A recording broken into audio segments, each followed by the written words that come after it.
Welcome to Lasavi Karthiki YouTube channel. స్నేహం అనేది మాటల్లో కాదు, మమతలో కనిపిస్తుంది. మన జీవితం పూలతోట అయితే స్నేహితులు అందులో పరిమళాలు. ప్రేమ కంటే గొప్పది స్నేహం, నిస్వార్థంగా ఉండేది కాబట్టి. నువ్వు నవ్వితే నేను నవ్వుతా, ఇదే నిజమైన స్నేహం. ఫ్రెండ్స్ లేకుండా జీవితం పుస్తకం లాంటి బోసిపోయిన పేజీలే. ప్రపంచం మొత్తం చేతిలో పెట్టిన నీలాంటి స్నేహితుడిని మాత్రం ఎవ్వరూ ఇవ్వలేరు. వినిపించాలనే స్నేహభావానికి, చూపించాలనే ప్రకృతి అందాలకు మరియు ఆనందించాలనిపించే మతపరమైన పవిత్రతకు ఒకే చోట మేళవింపు ఎక్కడో తెలుసా?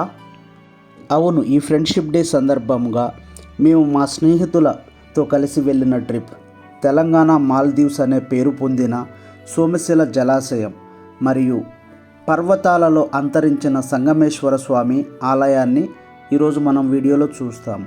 మేము మా ఫ్రెండ్స్ అందరితో కలిసి హైదరాబాద్ నుంచి సోమశిలకి వెళ్ళాము.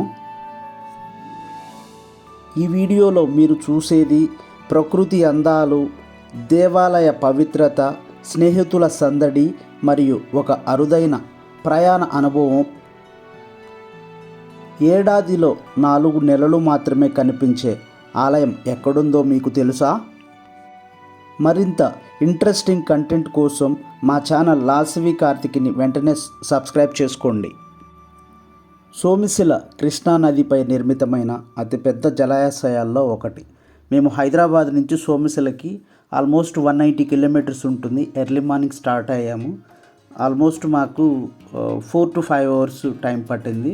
ఎర్లీ మార్నింగ్ 5కి మేము స్టార్ట్ అయితే 10 to 11కి ఇక్కడ సోమశిలకి రీచ్ అయ్యాము. పచ్చని కొండల మధ్య ఈ జలాశయం ఉండే అందం అసలైన మాటల్లో చెప్పలేం. అందుకే ఈ ప్రదేశానికి తెలంగాణ మాల్దీవ్స్ అనే బిరుదు కూడా వచ్చింది.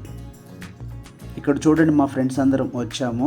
వచ్చిన తర్వాత ఇక్కడ నేచర్స్ చూస్తూ చుట్టుపక్కల కొండలు, పచ్చని చెట్లు, అక్కడున్న వ్యూ పాయింట్స్ అయితే మాత్రం చాలా బాగున్నాయి.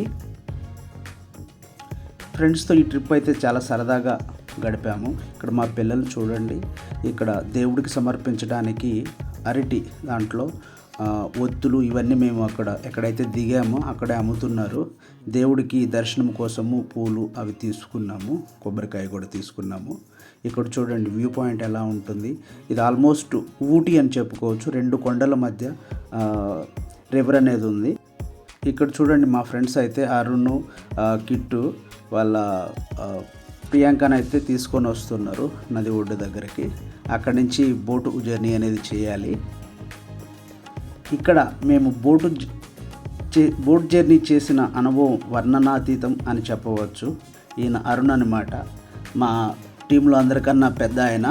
ఇక్కడ కిట్టు వీళ్ళు వచ్చి టగ్ ఆఫ్ వార్ లేకన రోప్తో తాడు ఆట ఆడుతాం కదా మన చిన్నప్పుడు డేస్, అవన్నీ చాలా బాగా ఆడారు.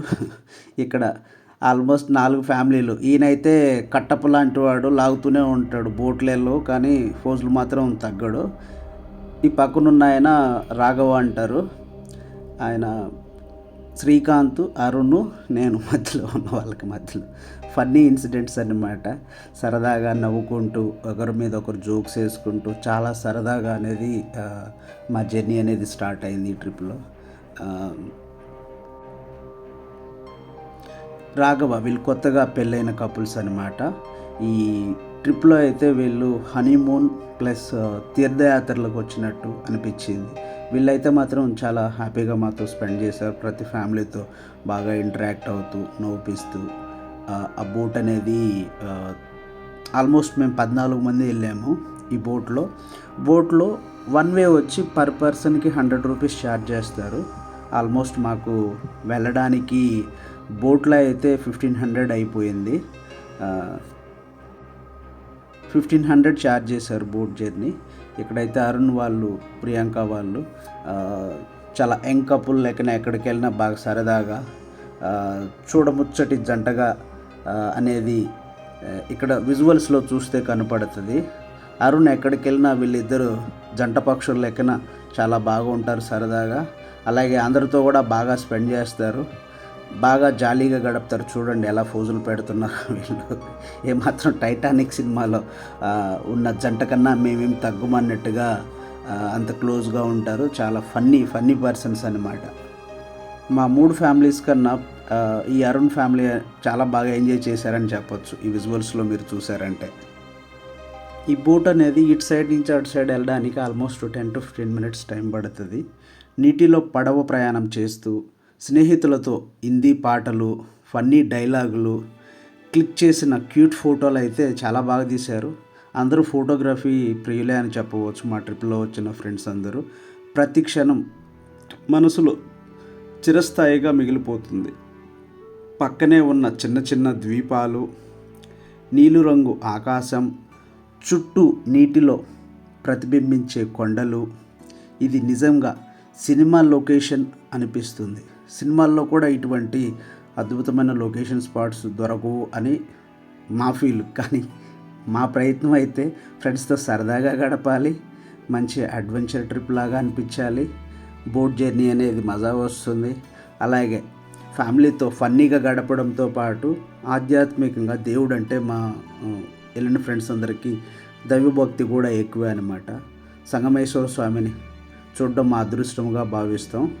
ఇంకొక నది ఒడ్డు వచ్చేసింది. ఇప్పుడు మేమందరం దిగబోతున్నాము పడవలో.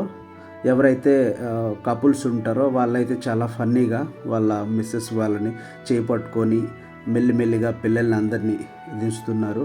ఇక్కడ ఈమె రోజా అక్క అనమాట. ఈ కలర్లో ఉన్న ఈమె రోజా అక్క అయితే మాత్రం బాగా నవ్విస్తుంది అనమాట. మన నగర ఎమ్మెల్యే రోజా అక్క ఎలాగో ఈ మేడంకి మేము రోజా అక్క అని పేరు పెట్టాము.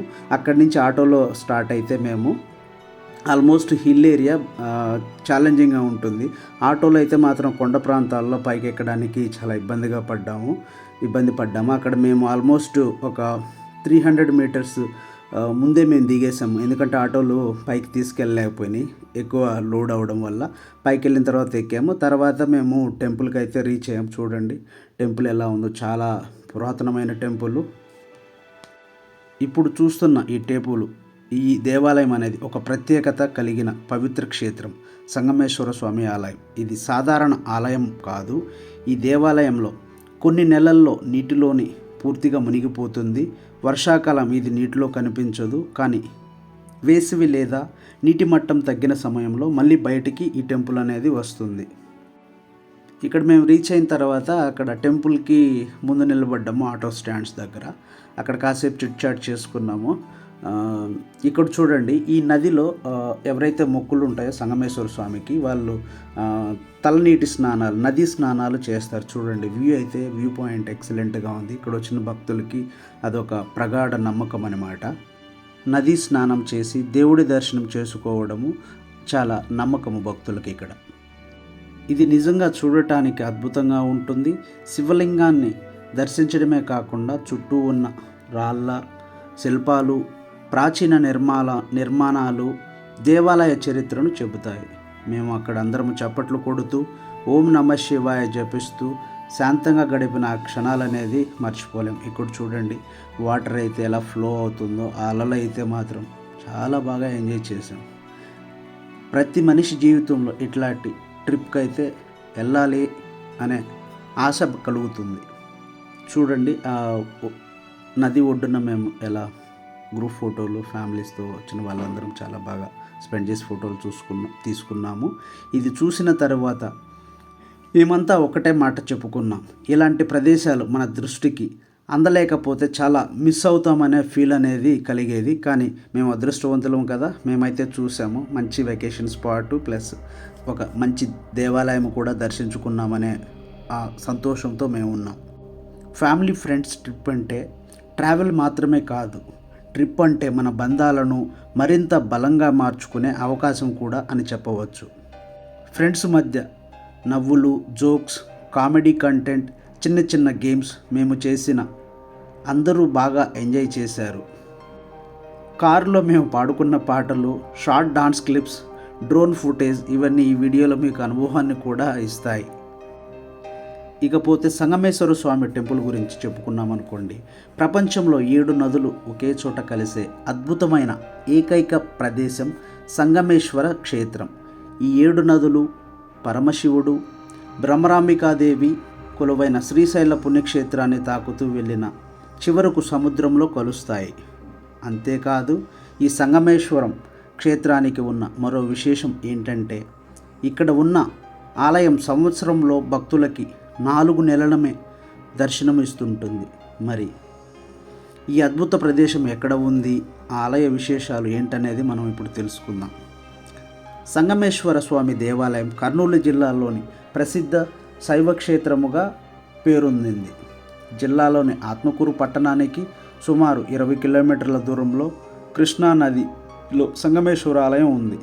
ఈ టెంపుల్ ప్రత్యేకత ఏంటో తెలుసా?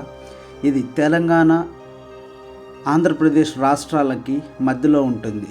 ఇటు సోమశిల అనేది నగర కర్నూలు జిల్లాలో ఉంటే ఈ సంగమేశ్వర స్వామి టెంపుల్ అనేది నంద్యాల జిల్లాలో ఉంటుంది. పురాణాల్లోకి వెళ్ళామనుకోండి, ఏకంగా ఎందరో మునుల తపస్సు ఆశ్రయించిన ప్రాంతం అని చెప్పవచ్చు. పూర్వం ఈ ప్రాంతంలో దక్షయజ్ఞం జరిగిందని, ఆ సమయంలో దక్షుడు సతీదేవిని అవమానించడంతో ఆమె యక్షవాటికలో పడి మరణించిందని స్థల పురాణం చెబుతుంది. సతీదేవి శరీర నివృత్తి జరిగిన ప్రాంతం కాబట్టి నివృత్తి సంగమేశ్వరాలయంగా ప్రసిద్ధికి ఎక్కింది. పాండవుల వనవాసం సమయంలో ధర్మరాజు ఇక్కడ శివలింగాన్ని ప్రతిష్ఠించాలని నిర్ణయించాడు. ఆయన ఆదేశంతో శివలింగం తీసుకురావడానికి కాశీకి వెళ్ళిన భీముడు ప్రతిష్ఠ సమయానికి రాలేదు. ఋషుల సూచన మేరకు వేపముద్దుని శివలింగంగా మలిచి ప్రతిష్ఠించి పూజలు చేశాడు ధర్మరాజు. దీంతో ఆగ్రహం చెందిన భీముడు తాను తెచ్చిన శివలింగాన్ని నదిలో విసిరేశాడు. భీముని శాంతింపజేయడానికి అతను తెచ్చిన శివలింగాన్ని నదీ తీరంలోనే ప్రతిష్ఠించి భీమలింగంగా దానికి పేరు పెట్టారు.